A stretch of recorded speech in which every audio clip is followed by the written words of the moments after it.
Il y a de très grandes chances pour que vous puissiez devenir millionnaire ces quelques prochaines années. Et je ne parle pas de 10 ans ou 20 ans, je ne parle pas d'attendre longtemps, je parle d'années qui se comptent sur les doigts d'une seule main. En effet, selon les dernières actualités et les derniers développements autour de l'intelligence artificielle, Sam Altman et Sarah Friar spéculeraient sur une potentielle introduction en bourse de la société OpenAI. Et donc aujourd'hui, il est vraiment important de suivre toute l'actualité autour de l'intelligence artificielle, en particulier si tu es investisseur et que tu veux devenir riche grâce à l'investissement. Si on va directement sur le site Finance Magnet, donc OpenAI prévoirait une IPO, donc une Initial Public Offer, une introduction en bourse qui capitaliserait l'entreprise OpenAI à 1000 milliards de dollars. Donc 1000 milliards de dollars, c'est énorme, en particulier pour une introduction en bourse. Même Apple n'a pas fait ça. Et donc aujourd'hui, on a Sam Altman et Sarah Friar qui spéculent autour d'un objectif à lancer OpenAI au grand public. À la base, OpenAI est une société à but non lucratif qui voulait démocratiser l'intelligence artificielle pour améliorer la condition humaine et faire progresser aussi l'intelligence artificielle. Et donc, il y a eu plusieurs offres pour cette entreprise d'organisations qui voulaient investir. Et grâce à ces investissements, OpenAI a pu lever 60 milliards de dollars d'investisseurs privés. Donc aujourd'hui encore, les acteurs qui investissent dans OpenAI sont privés. C'est des milliards de dollars qui sont investis, mais pour l'instant, ce n'est pas public. Et donc si c'était public, effectivement, ça exploserait tous les curseurs et des gens deviendraient très très riches. Et ça peut être toi. Dans un récent livestream, Sam Altman a spéculé sur l'idée qu'il pourrait y avoir une introduction en bourse d'OpenAI d'ici 2027. Mais d'autres spéculeraient que l'introduction en bourse pourrait se faire bien plus tôt que cela. Et donc c'est ce que laisse sous-entendre Sarah Friar, qui fait partie du conseil d'administration d'OpenAI. Et parmi ces investisseurs privés, on a Microsoft qui a investi massivement dans OpenAI pour avoir un accès préférentiel à leur modèle d'intelligence artificielle. Et du coup, en se préparant à une IPO, ça pourrait permettre à OpenAI de pouvoir diversifier ses fonds et de pouvoir être plus flexible et de se développer beaucoup plus avec beaucoup plus de fonds. Et avant que je continue, imaginez un lancement, une introduction en bourse de l'entreprise OpenAI, donc une entreprise qui est quand même le centre aujourd'hui de l'intelligence artificielle, en tout cas pour le grand public. Ce lancement serait incroyable pour les nouveaux investisseurs et les investisseurs qui investissent dès le départ chez OpenAI. Mais donc, justement, c'est une occasion à ne pas rater et ça pourrait me permettre justement d'atteindre mes objectifs beaucoup plus rapidement.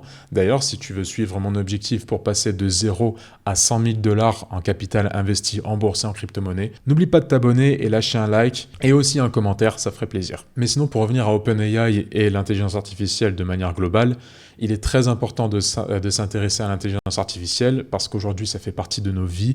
Tout le monde utilise ChatGPT, mais il n'existe pas que ChatGPT comme modèle d'intelligence artificielle, il y en a bien d'autres. L'intelligence artificielle, littéralement, est en train de prendre le dessus. Donc, pas ambiance Terminator ou Matrix, mais les entreprises qui travaillent autour de l'intelligence artificielle sont des entreprises vouées à devenir de plus en plus riches et de manière exponentielle. On a OpenAI, on a Nvidia, on a aussi Palantir. Donc Palantir, c'est une société américaine qui émet déjà des actions.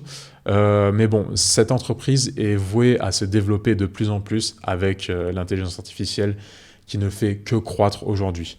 Donc on va revenir sur le post. Et donc l'article nous explique aussi, et ce de manière assez logique, que OpenAI pourrait arriver très largement à la cheville ou même au même niveau que des entreprises comme Microsoft, Apple et d'autres géants du marché américain. Et je pense, moi, à titre personnel, que OpenAI pourrait même les surpasser complètement. Tellement l'intelligence artificielle est aujourd'hui, ça change littéralement la vie des gens. Pour le meilleur et pour le pire. Mais du coup, si on continue sur l'article, il est expliqué que OpenAI prévoit une capitalisation à 1000 milliards de dollars après son IPO. Rien que ça devrait vous mettre la puce à l'oreille et de se dire, il faudrait peut-être que je m'intéresse à l'intelligence artificielle, en tout cas en tant qu'investisseur. Et donc ensuite, ils expliquent que même eToro et Klarna, qui ont fait leur début public, n'auraient pas autant de capitalisation que OpenAI. Mais bref, après c'est un peu de blabla. Mais bon, en tout cas, ce qu'il faut retenir, c'est que OpenAI est à surveiller de très près ces prochaines années, parce qu'il est possible qu'il fasse un lancement même plus tôt que 2027. Donc après, même si aujourd'hui vous ne pouvez pas investir en tant que particulier dans OpenAI, il y a quand même des entreprises dans lesquelles vous pouvez investir autour de l'intelligence artificielle et qui ont une très grosse capitalisation comme Nvidia. Nvidia, aujourd'hui, c'est la plus grosse entreprise du monde, je crois. Je me souviens plus de sa capitalisation, mais elle est énorme. Et pourquoi Nvidia? Vous n'êtes pas sans savoir que Nvidia est un acteur majeur dans l'intelligence artificielle et dans le développement de l'intelligence artificielle, puisqu'on utilise aujourd'hui leur carte graphique pour développer tout type de modèle d'intelligence artificielle. C'est même pas Intel. Aujourd'hui, on mise sur Nvidia. Et c'est marrant parce qu'à l'époque, je m'intéressais à Nvidia pour le gaming, étant donné qu'Nvidia, c'est l'incontournable dans le gaming avec leur carte graphique puissante. Aujourd'hui, il y a quand même AMD qui se développe pas mal. Nvidia reste quand même un mastodonte comparé à AMD. Mais c'est marrant de voir ça parce que je n'ai vu que du gaming derrière Nvidia, alors que Nvidia est tellement plus que du gaming aujourd'hui. Donc c'est sûr qu'il y a eu une très grosse croissance ces dernières années sur l'action Nvidia. Néanmoins, je pense qu'il n'est pas trop tard. Parce qu'on n'est vraiment qu'au début de la démocratisation de l'intelligence artificielle, et investir dans Nvidia n'est absolument pas idiot, puisque si OpenAI se développe, en parallèle, Nvidia se développera forcément, puisque le monde a besoin, l'intelligence artificielle a besoin des cartes graphiques aujourd'hui d'Nvidia pour se développer. Après, il n'existe pas qu'Nvidia, vous pouvez aussi investir dans AMD.